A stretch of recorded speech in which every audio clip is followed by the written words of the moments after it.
Masar here. We'd like to hand over to our visiting delegation led by His Excellency Abdul Rahman Abdul Mohsin Al-Fadli. Thank you.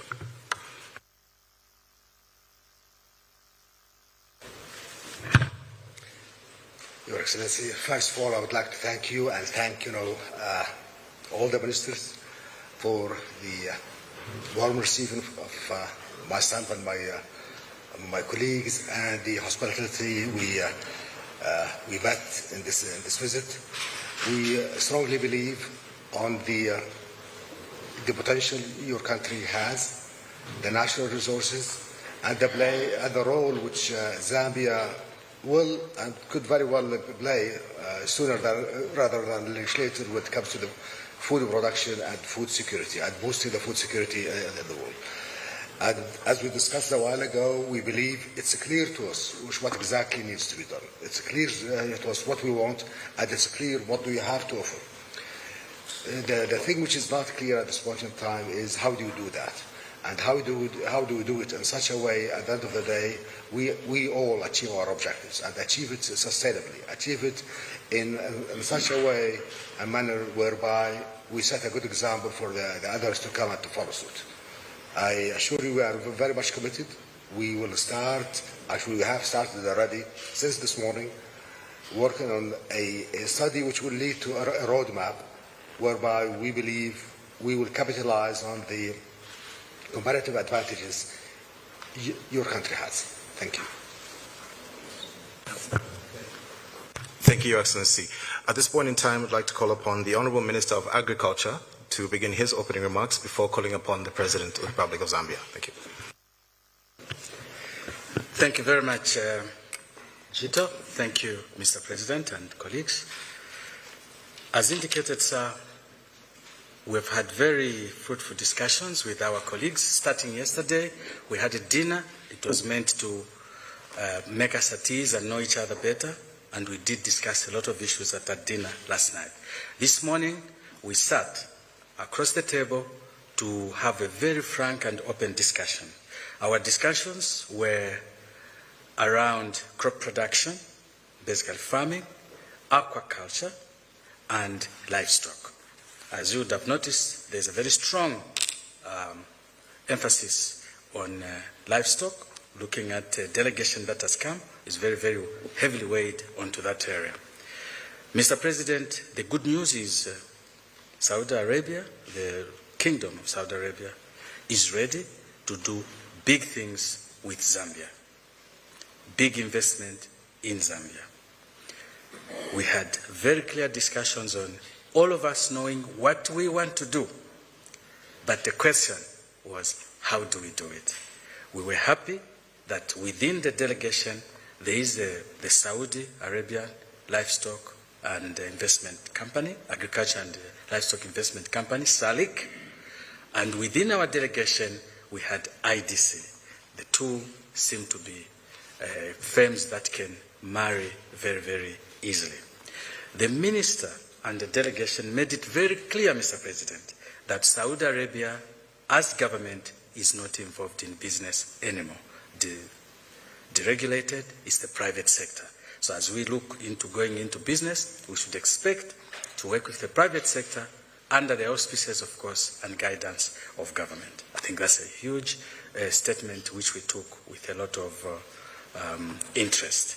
Mr. President, the minister has summarized it very well. He's a man of few words. Way forward.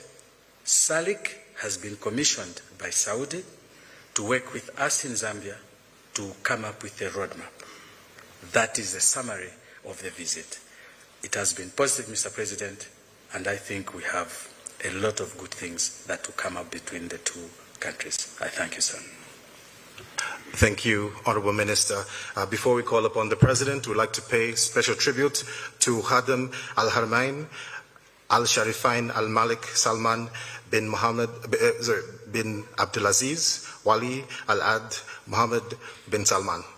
At this point in time, Mr. President, we'd like to call upon you, sir, to begin your opening remarks. Thank you. Thank you very much. First, let me just welcome first acknowledge the presence of the minister from the Saudi Kingdom and your delegation. We also acknowledge the presence of our ministers, Zambian ministers, and other senior officials. So I return to you to once again offer you a warm welcome to you and your delegation for visiting us finally, for visiting us in Zambia. And I'm glad that you've had conversations with my colleagues so far. But let me get to step aside a little bit to thank His Highness MBS, if I may say so, for sending you here, allowing you to travel. I know we had a conversation with our ambassador, your ambassador based here, our ambassador based in Saudi, for a delegation such as yours, and indeed others that will come. You are in the agriculture sector, farming sector, but we are hoping that MBS, His Highness MBS, will also send us another delegation on other sectors such as mining. And we hope that that visitation will take place, because we have things outside agriculture as well, in mining in particular. As you know, we host the critical minerals, substantial critical minerals, copper, cobalt, nickel, manganese, lithium, for the green energy revolution. So we'd like to work with yourselves in that area. But back again to the heritage, we appreciate the long-standing relationships we have had, the Kingdom of Saudi Arabia and Zambia since 1964, thereabout. And we want to now move and deepen our partnership beyond the bilateral relationships that we've had for a long time, but into the economy. Get the economy partnership deepened using this framework, old framework of relationships that we've had with yourselves over time, trade, investment.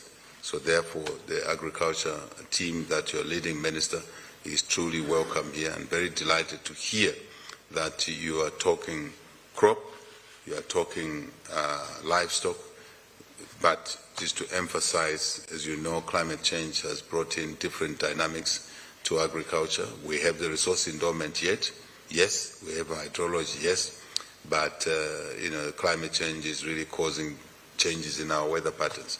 So water harvest for irrigation becomes important as we talk about the investments that are possible, so that we can be certain of what we are able to produce. So I thought we should tag on that. I should just reinforce that.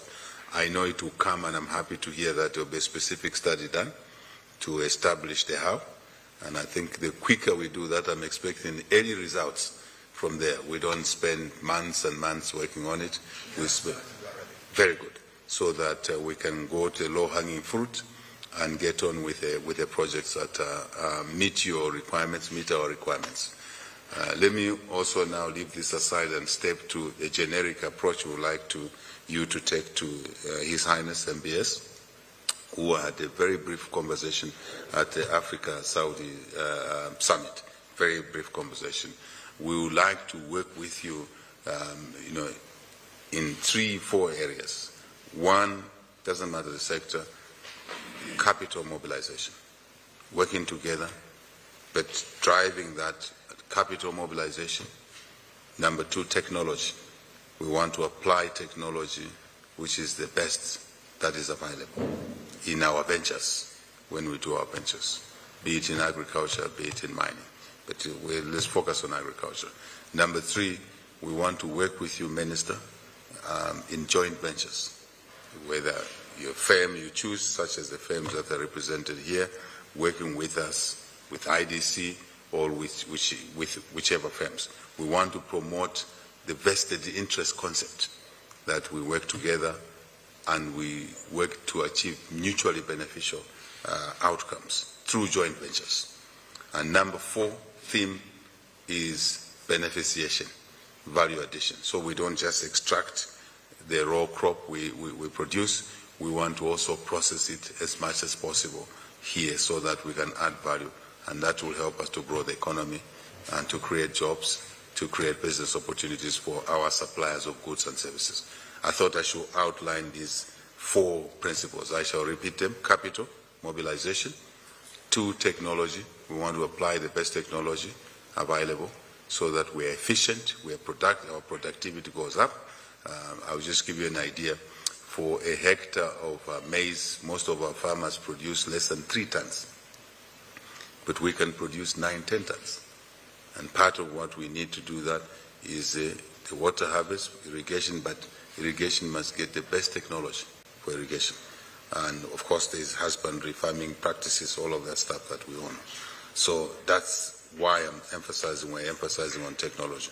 And number 3, as a way of repeating, is joint ventures. We want to work together.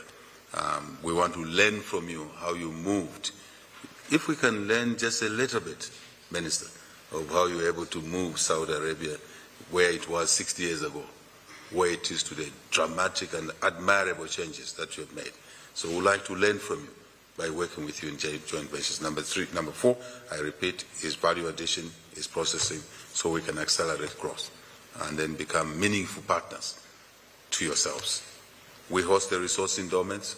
I think you host a lot more value that once we put them together, I think we will achieve much better results. We are also conscious and we love your concept that you're a big economy, you want to do big things. We are ready for you to provide the opportunity to do big things. Thank you very much. Thank you very much. If you allow me, I should have started with passing the regards of our Crown Prince, Prince Mohammed bin Salman, and the Prime Minister, yourself. I was asked actually to do so. Thank you. The second thing which I would like to mention, we do believe in what's called the responsible investment. Whenever we invest outside, we will be a responsible investor. So we fully understand that. And my colleague and I, we talked a lot about the importance of the sustainability. At the end of the day, as you mentioned or hinted, if it's not a win-win to both parties, it won't last. And if it doesn't last, it's a loss to both parties. I came here from the private sector and I fully understand that. There is no sustainable investment unless it's a win-win to all parties. The third thing you mentioned, the maize, 3 to 9. In Saudi Arabia, we grew maize and we were able to achieve 10 tons per hectare.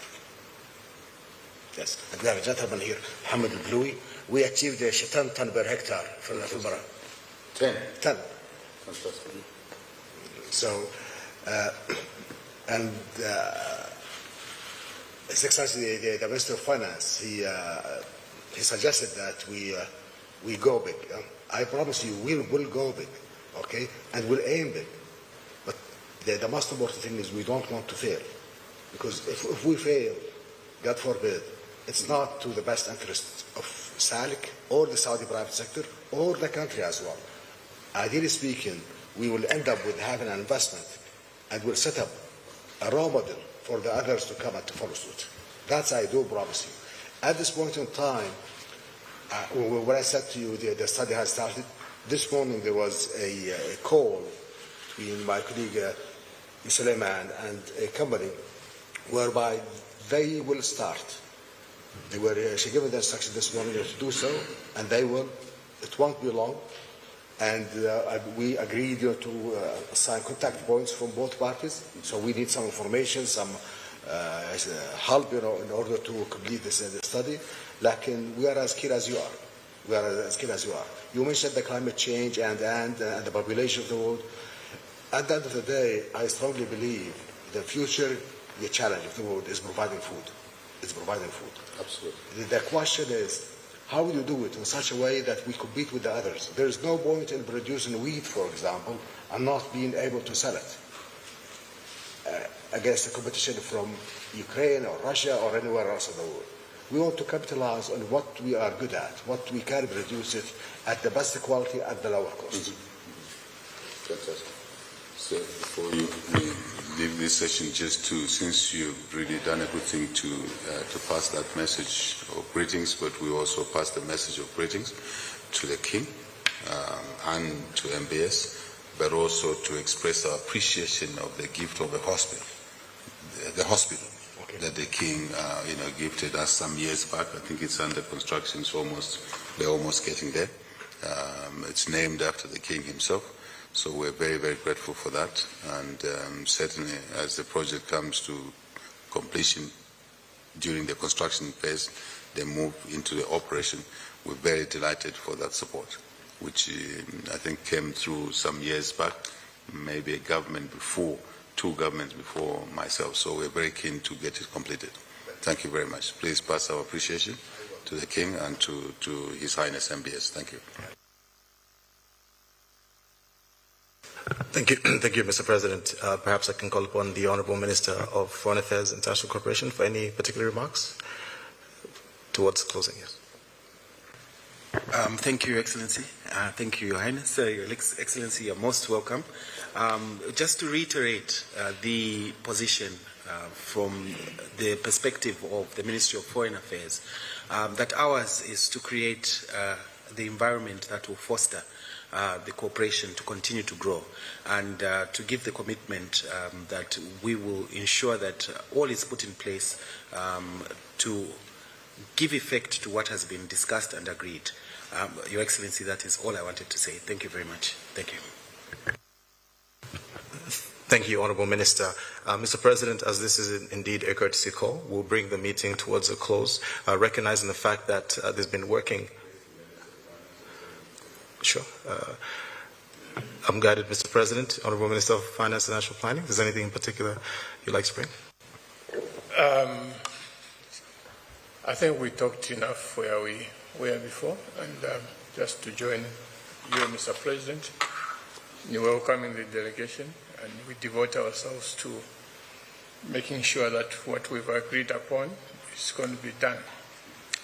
Yes, thank you.